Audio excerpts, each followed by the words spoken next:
Hej alle sammen. Velkommen tilbage til jer, der kommer for første gang nu her. Velkommen til. Mit navn er Kevin. Jeg håber, I alle sammen har det godt. Og i dag, så skal vi grave lidt mere ned i noget af det, jeg snakkede om i min sidste video. Og ligesom uddybe lidt mere, hvad er det egentlig, det har af betydning, hvad det kommer fra, og så videre. Jeg var kort inde på emnet omkring dæmonologi, som ligesom er studiet omkring diverse dæmoner, der er beskrevet i Bibelen og så videre, og hvordan man rent faktisk kan lave ritualer med de her dæmoner her. Og ved første øjenkast, så er det langt ude. Det er det virkelig. Og det er naturligvis også derfor, at det er virkelig kontroversielle emner. Men i bund og grund, så er det faktisk, hvis vi kigger tilbage på den tid, hvor de her ting her ligesom opstod, der var der jo ikke moderne psykologi, og der kunne du ikke tage til en psykolog og sådan noget. Så de her former for ritualer, det var ligesom en måde at tilgå sin ånd, hvis man kan sige det sådan. Det var en måde at tilgå ens indre tilstedeværelse. Og det er jo ligesom her, at de her indre dæmoner her, de gør sig gældende. Fordi at de hver især repræsenterer nogle bestemte kvaliteter. Og jeg skal nok lade være med at komme ind på diverse dæmoner, fordi at det er rent overordnet set, så er det ligesom, hvad kan man sige, studiet af de her,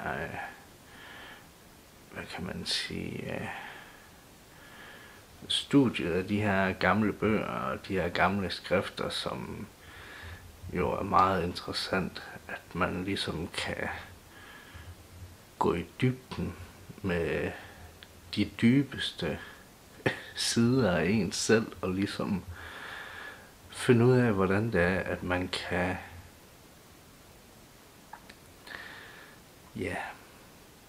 bringe sig selv til livs på en måde, hvor det er, at man ligesom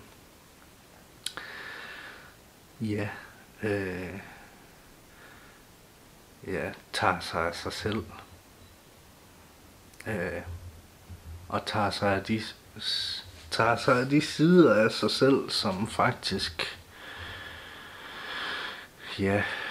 er lidt mere hensides og lidt dybere.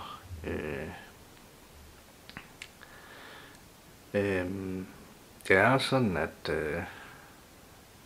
at det, som jeg jo virkelig elsker ved at studere de her gamle skrifter, om det så er dæmonologi, eller om det er Egyptens, hvad kan man sige, guddommelige skabninger og så videre, så er det jo alt den her magi og alkemi og alt det her, som jo i bund og grund jo er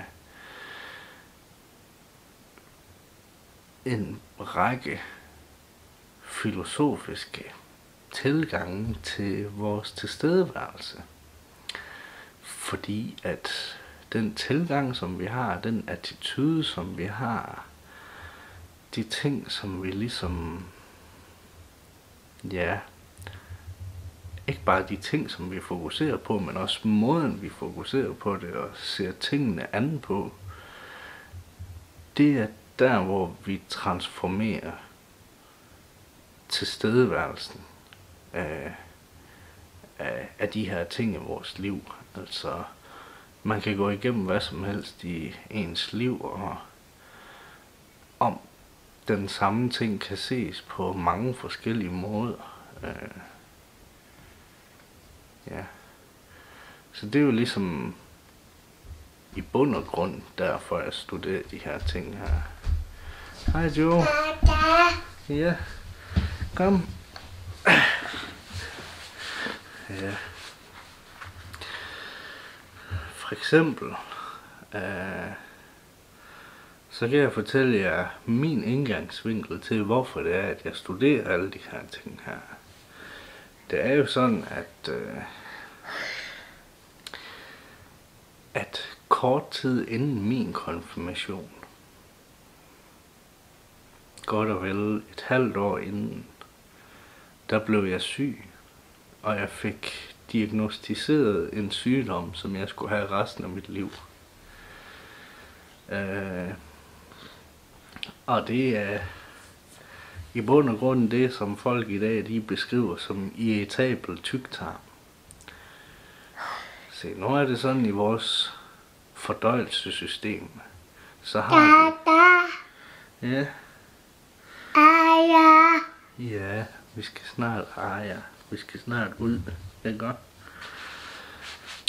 Men vi har oceaner af forskellige bakteriekolonier og så videre i vores fordøjelsessystem,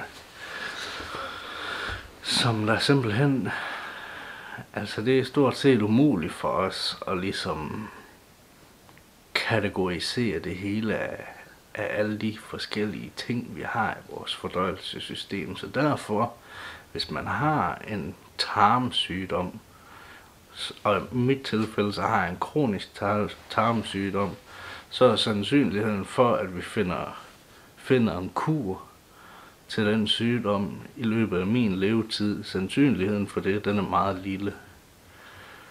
Så derfor så studerer jeg de her, hvad kan man sige, historiske tekster fra langt tilbage i fortiden, for ligesom at se, er der noget fra dengang, som vi ikke har den dag i dag? Er der noget, som folk gjorde for mange år siden for at overkomme diverse udfordringer, som vi ikke gør i dag, fordi det er en glemt, hvad kan man sige, en glemt disciplin. Men ja, kan man lige se, at han faldt i søvn igen.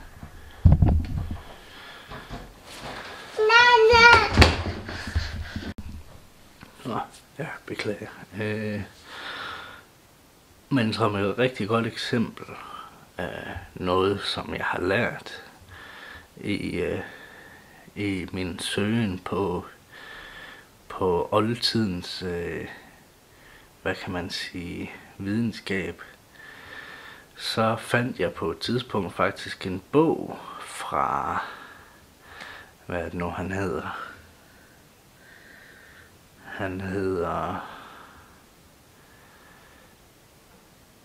Det var en bog, der blev skrevet til Alexander den Store, da han blev hersker.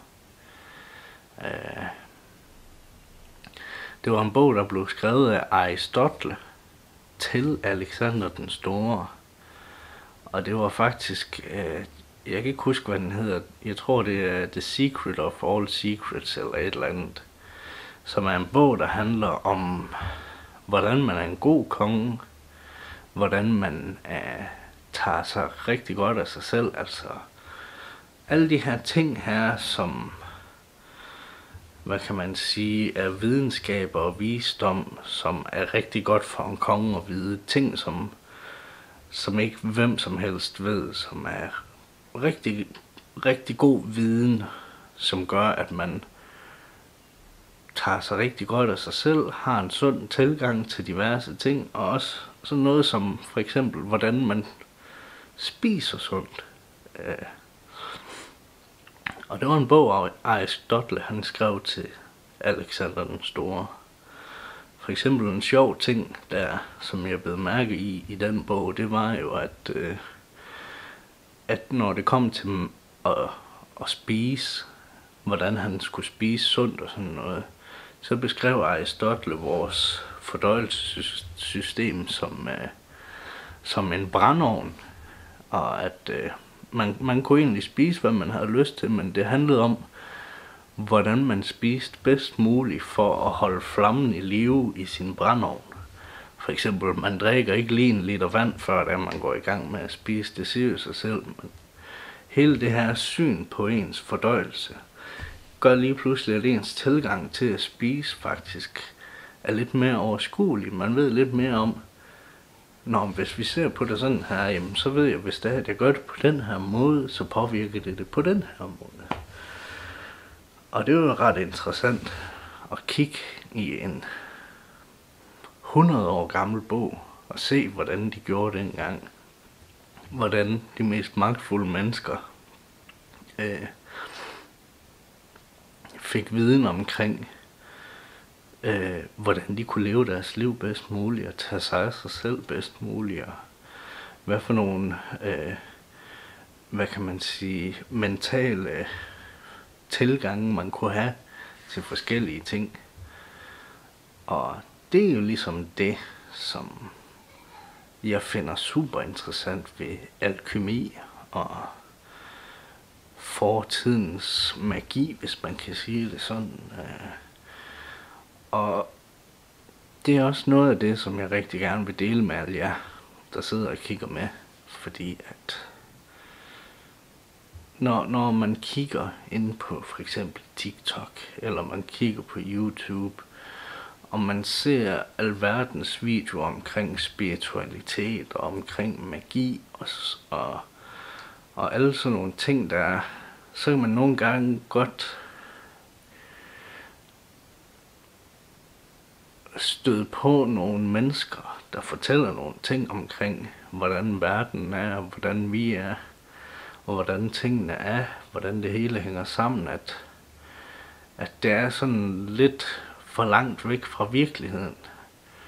Og det synes jeg, det er ærgerligt, fordi at det betyder bare, at de her mennesker her, de har ikke rigtig forstået essensen af det, som de rent faktisk sidder og snakker om.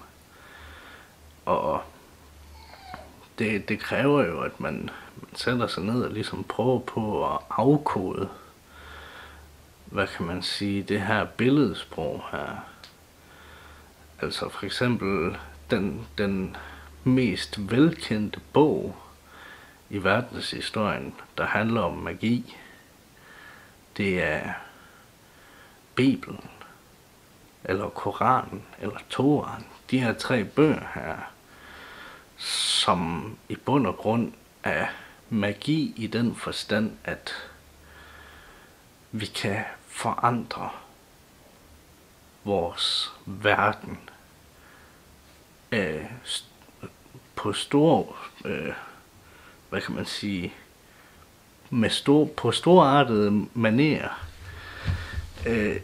ved ligesom at have en anden tilgang til tingene.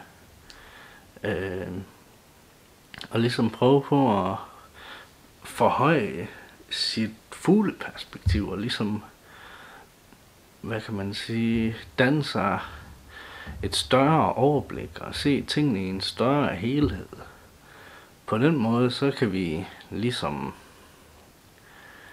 tilgå et større verdensbillede, opleve mere af verden på en gang og ligesom få mere ud af vores hverdag, fordi den har meget mere indhold. Og når vi har så meget mere indhold at gøre med, jamen, så har vi også, et mere,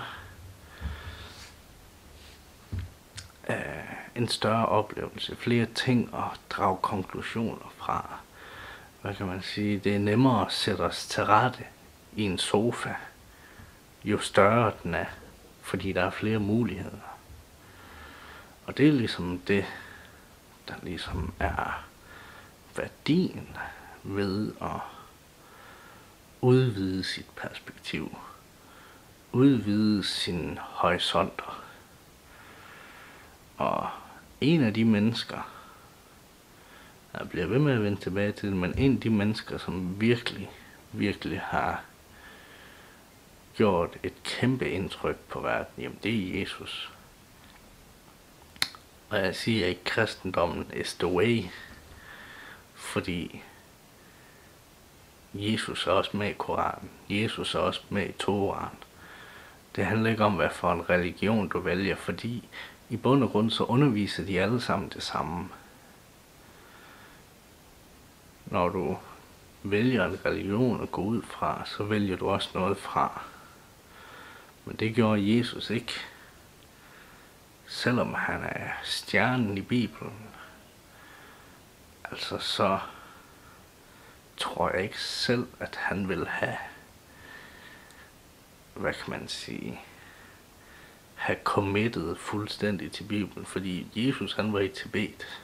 Det snakker jeg også om i andre videoer. Det er heller ikke det, jeg vil komme så meget ind på. Det er bare det der med, at man ligesom tager kig ud i verden, på trods af, hvor du kommer fra. Fordi vi er alle sammen mennesker. Vi er alle sammen skabninger, der kommer fra det samme univers. Ikke? Så i bund og grund, så behøver vi ikke at sige, at jeg er kristen, jeg er muslim, jeg er dansker, jeg er europæer. Det er fuldkommen ligegyldigt, fordi vi kommer alle sammen fra den samme verden. Vi har alle sammen Gud i os. Den universelle kilde, som alt er skabt af, har vi alle sammen i os. Så tag ud og udforsk, hvad end der betager dig. Jeg blev engang smidt ud fra en efterskole, men det var der var en forstander, som lærte mig noget, som er det mest værdifulde, jeg har lært.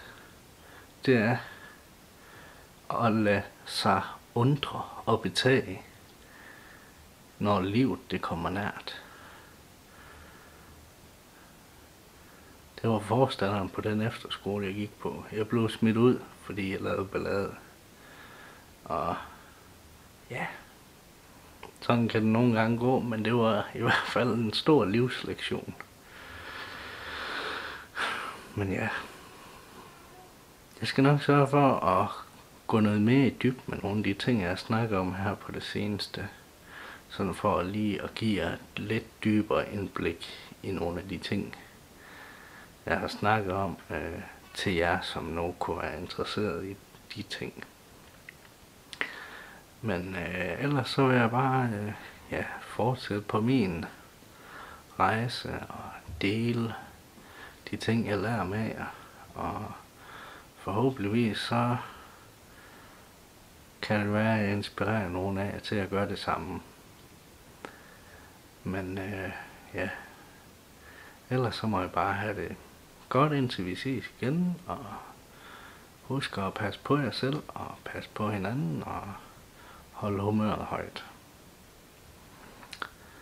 Jeg tror, det var alt for i dag. Farvel og tak.